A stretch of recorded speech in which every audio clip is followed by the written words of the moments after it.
Next legal concept is jurisdiction.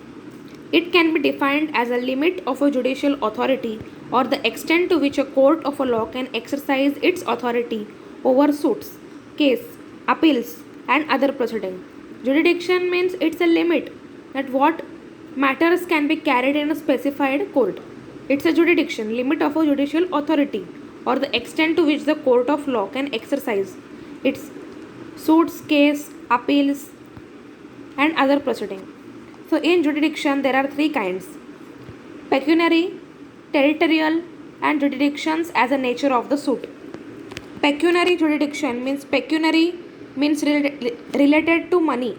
It tries to address whether a court of a law can try the cases and suits of a monetary value, amount of a case or a suit in question. Pecuniary means related to money, means in certain jurisdiction there is specified that up till this amount only the cases can be filed here. For example, in consumer courts have different pecuniary jurisdiction. A district forum can try the cases of value up to 20 lakh only.